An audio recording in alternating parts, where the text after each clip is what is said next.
Good evening. Welcome back to Mystic Matters. We are the Greater Mystic Chamber of Commerce. Good evening, Kristen. It's nice for you to be here this evening. Thank you so much. Pinch hitting for Tricia Walsh. Yes. And may I just say she had a birthday a couple of weeks ago, so happy birthday to Tricia. Happy birthday. What's going on down at the Chamber? I will tell you, Suzette, we are busy. People say, oh, the summer is over. You must be relaxing. That's well, not the happening. Chamber of Commerce, I have to say, does not relax. No. I mean, this is a year-round job, and then, Yes. of course, you've got a couple of events coming up. Mm-hmm. Yeah, actually, tomorrow night is Business After Hours at the Meadows in Stonington. That's a great catering company and event venue. And then the annual dinner is coming up at the beginning of December. So that's for our chamber members. We're having that at the Mystic Marriott. We are honoring United States Navy as Employer of the Year, and also Tony Manfredi of Great the Mystic choices. Fire Department. Great choice. And Yeah. just a shout out to Tony Manfredi, who has been a wonderful person at our festival and a lot of our events, and you'll get a chance to meet him. You can't miss him, and that's all I'll say about Tony Manfredi. And of course, the United States Navy. What an opportunity to highlight what's in our backyard at the Groton Sub Base, and so that should be a wonderful evening on December 3rd. And then you've got a couple announcements. You guys did a membership drive. We did. We called it the Pumpkin Spice Membership Drive. And Pumpkin Spice. Yes. Was there a little bit of something going on there? It was spicy. Okay, good. And it was pumpkin-y. We were very excited. We got 6 new members, so I'm going to list them on the air in honor of their joining the business community of Mystic Chamber. So that's Factory Square and Coastal Funding, Domino's in Groton. You're hungry right now just thinking about it. Simply Skin. She does, facials. What we all and need stuff. for the winter time, yes. Liberty Insurance, Rogers Yacht Sales, and Bank Square Books. Welcome to the fold. Thank you. And congratulations, and welcome to the Greater Mystic Chamber of Commerce. Well, you know, Kristen, I've been doing the show for, anyways, we won't get to how many years I've been doing the show. But we're measuring in decades yes, now. we're going to talk about a lot of measurements here tonight. But I am happy this evening to introduce, as a person that has grown up here in the Mystic area, one of the finest institutions right in our backyard, and that's the Mystic Seaport. So we have this evening, to my right, the president of the Mystic Seaport, Steve White, and we were just talking about that in 2009. You were here maybe 6 months to a year? I think so. And yeah. you're still here. Still here, and it seems like yesterday, Suzette. And How about you still that? love us. I do. I do. And do you still love us? Yes, okay. we love you. And the great things, Steve White, just rebuilding the Charles Morgan. I just want to say congratulations to you, and you've done your vision for the Mystic Seaport. I know that from afar looking to that property, you've done a great job, and thank you very much for everything you've done for us. Our pleasure as a museum, let me tell you. Thank you very much. And then Susan Funk, also. Susan and I have gone back years and years, and you served as a board of directors too on the Greater Mystic Chamber. Absolutely, absolutely. It was an honor and a joy. Yeah. And you're the vice president, right? Mm-hmm. Of Mystic Seaport, yes. Mystic Seaport, yes. And welcome back. Thank you very much, Susan. So we have a new exhibit, right, at the Mystic Seaport? We do. A fabulous new exhibit. And Ships, tell us Clocks, what that and exhibit Stars. is. So it's called Ships, Clocks, and Stars, and it tells the story of how an accurate way to determine longitude was actually determined, which sounds fairly straightforward, but was very complicated, a long process, and we have a little video to we do. And we're going to go right into that video right now.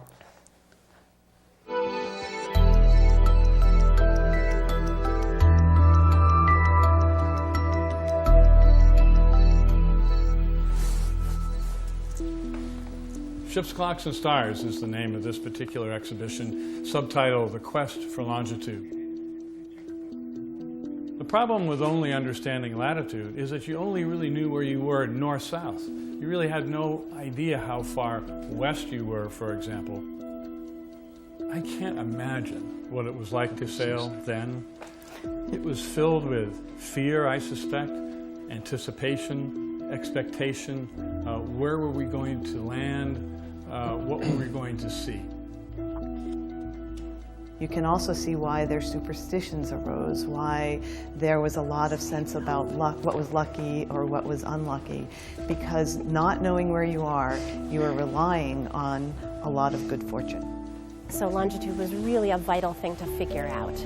And that is exactly what this exhibit is about. It's about an important contest, about a prize that was offered for technology, and the way the discovery of how to find longitude came about.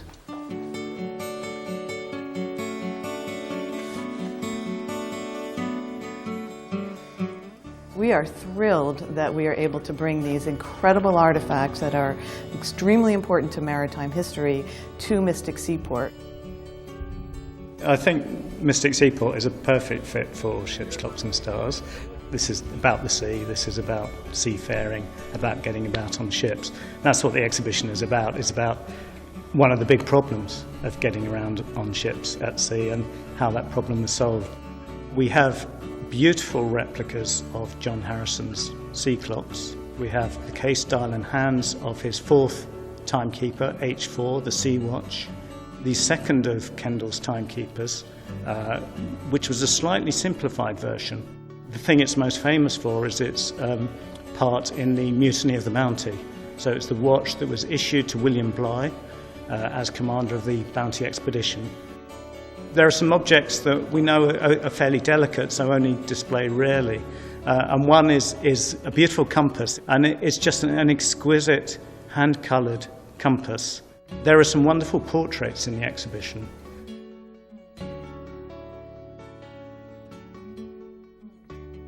The chance to see some of these timekeepers, to see these sextants, to see these manuscripts and rare books that were wrestling with this issue, and then to come and see the ships that benefited from those technological breakthroughs, and to see the shops where people would have bought these instruments and where they would have had them repaired. We can really offer that full experience to our visitors of allowing them to step back into the past. Hopefully the public's going to take away from this an understanding of just how important this discovery of longitude was.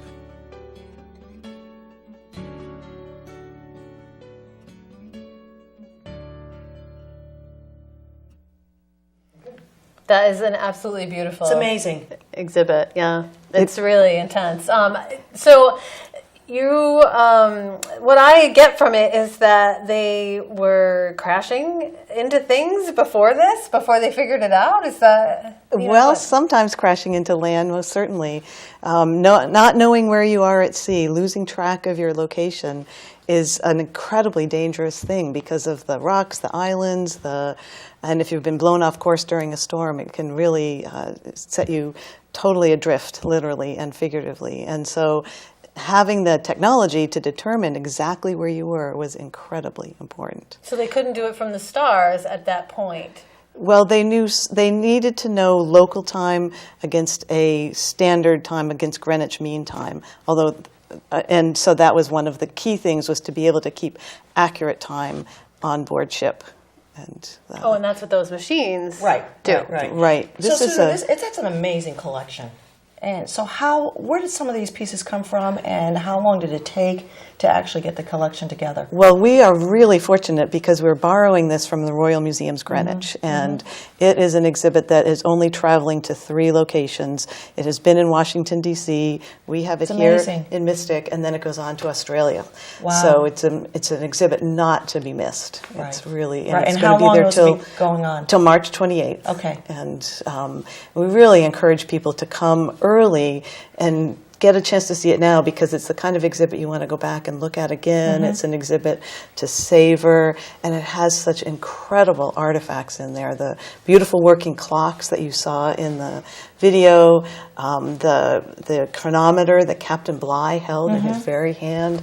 There's just a real sense of reaching back and touching history in this exhibit. Now, one of the things I heard is that because of the sensitivity of these machines, there had to be a certain temperature adjustment in the building. Was that, or that when you come into the exhibit in the morning, the machines aren't working, so you have to crank them up again? Is that part of? That's correct, Steve?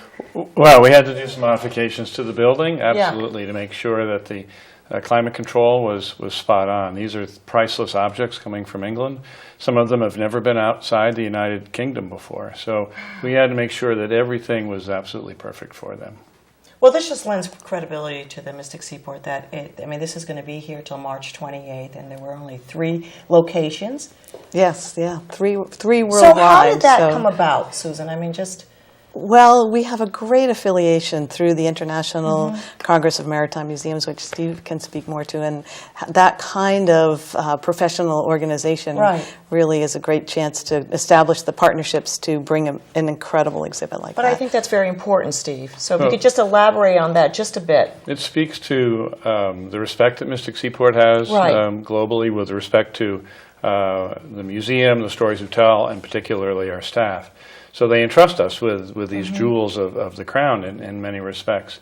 And so we build these professional relationships, as Susan said, to provide opportunities for museums to share things back and forth, and we will share elements of our collection with other museums as well.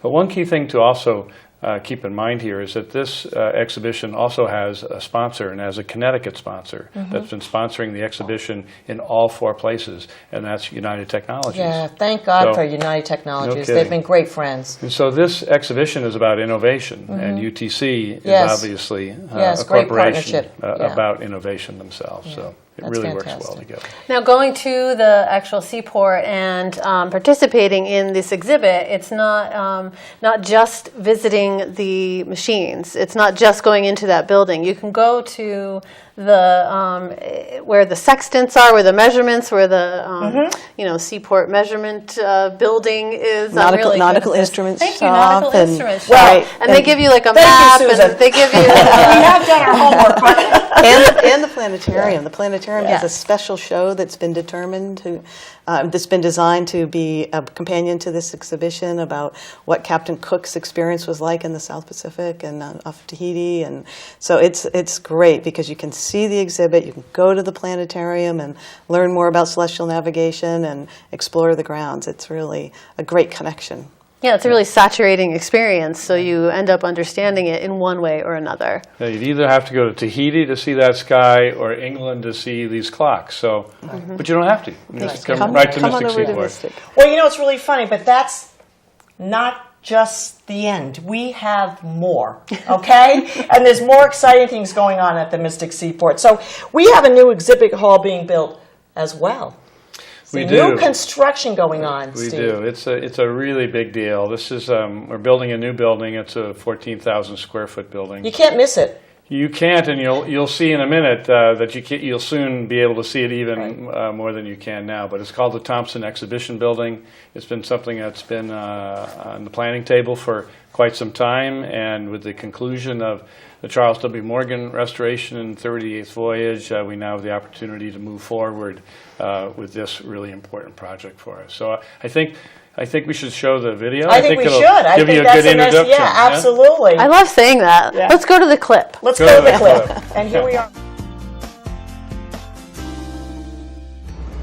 There's actually 2 parts to this project. There's the reconstruction of what was Anchor Circle, which is now going to be called the Gallery Quad, and there is the construction of the new building. The design intent was twofold. One was to replicate the feeling of the sea, the cresting of a wave, with the exterior of the roof structure itself. The interior of the building is basically following the design of a wooden ship. When you visit the building, you just have a feeling that it's somehow about the sea, it's somehow about the wooden ships themselves. We thought about the geometry of the sea, wave crashing on the beach. If you look at marine creatures, you see that their vertebrae are generally in a spiral shape. And the wooden ships that were first built, they all had lovely curved hulls. And if you look at the ribs and the hulls, they sort of feel a little bit like the skeletal forms of the marine animals. And so we began to see there's a kind of a geometry there, and perhaps that's something we could capture. It's really important to differentiate from the historic character of the campus so that there's no confusion about what was original and what is new. This building positions us incredibly well for the 21st century. We could say that it's opening a new era at Mystic Seaport, the era of exhibitions.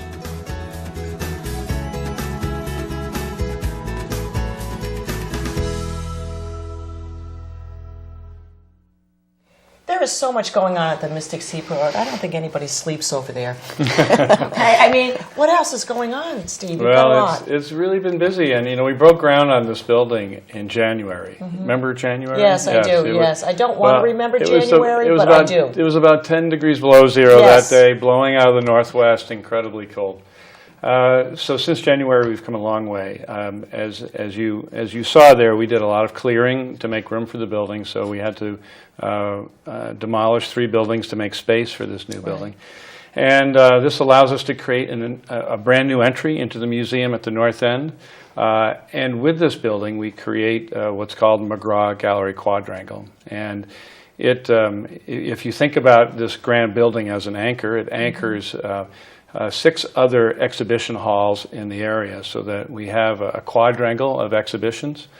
It's important to us because it integrates those maritime stories in an indoor environment. And so you can think of that northern part of the campus as one entity, and then the Seaport Village as another entity. One. Yeah, so those will sort of be the 2 sides to the Seaport. And then, of course, you have the third, which is the shipyard, where we do all the preservation work. Right.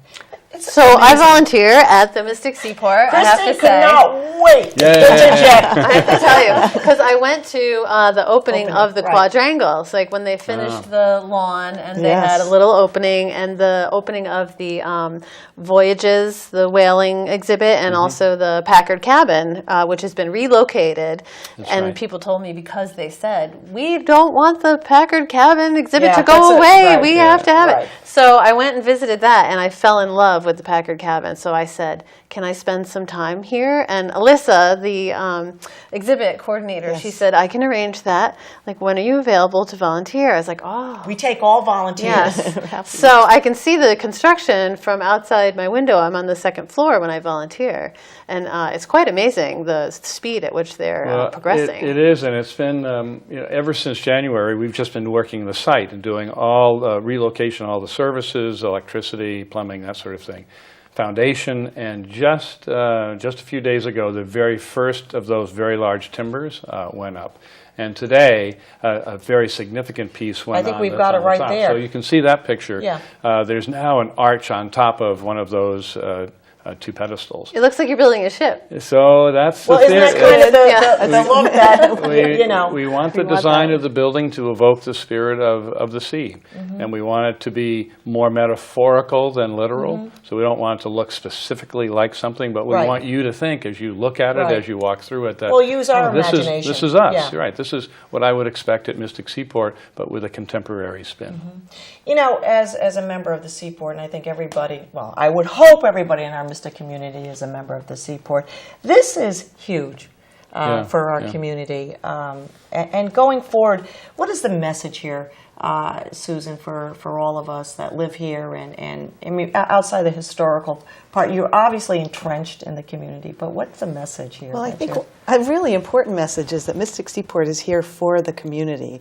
It is certainly an attraction for tourists, and we love to welcome people from around the country and around the world.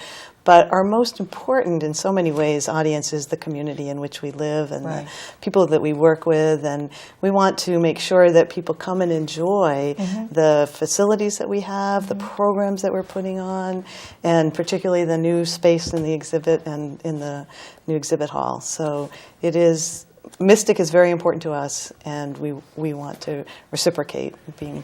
Well, and I think transitioning, Steve, into sort of speaking about, it's in our backyard, but it will be a year-round facility. Is that sort of a goal going forward? Well, thank you for bringing that up. We, as you may recall, after the recession, we changed the business model a little bit at Mystic Seaport, and we decided to close to the public for a 6-week period in the winter from basically January 2nd until President's Day. And it was a hard decision to reach, but it made sense because during those cold winter months, as an outdoor museum, or perceived anyway as an outdoor museum, we just didn't get enough traffic.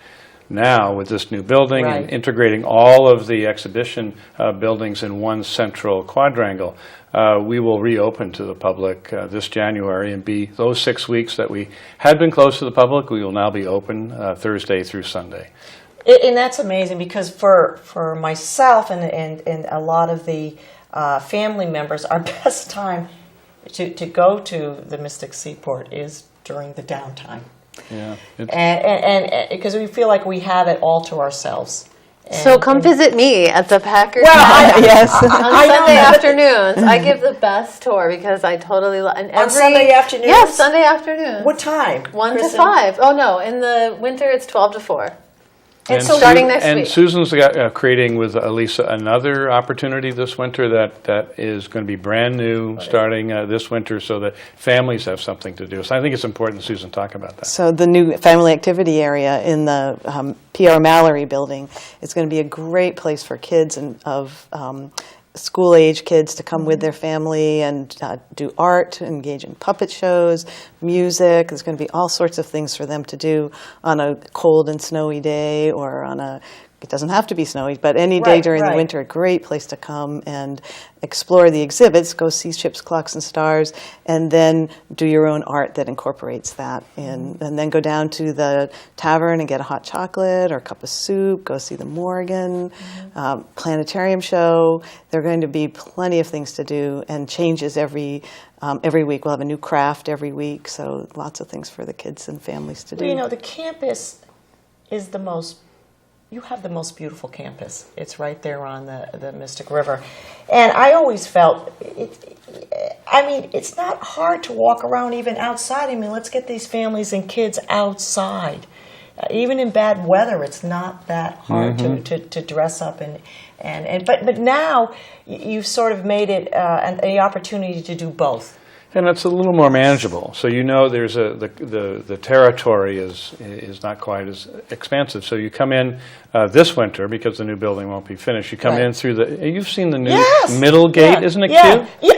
I love the middle gate. I don't know about cute, but I love it. Well, it's right outside my window, and I love watching people that's coming and going. Yeah. Well, you know, it's Yeah, little, no, it's it small, really it's is. lovely. Yeah. And so people come in that gate and then immediately have the opportunity to go either right and go over and see all the exhibitions, or walk right down the laneway, see the planetarium, go into the Children's Museum, and as Susan said, over to the tavern, because the Schaefer Spouter Tavern will have a fire in the fireplace. You can get a hot chocolate, something to drink, sit down. I think it's more manageable. Yeah. For winter, it's just right. Right. It's just right. So when is this whole thing going to be done, Steve? What is the projection date? I think this will be the first time we sort of made it public, but we will open the new building in September. Okay. So that's... And then we open the new building.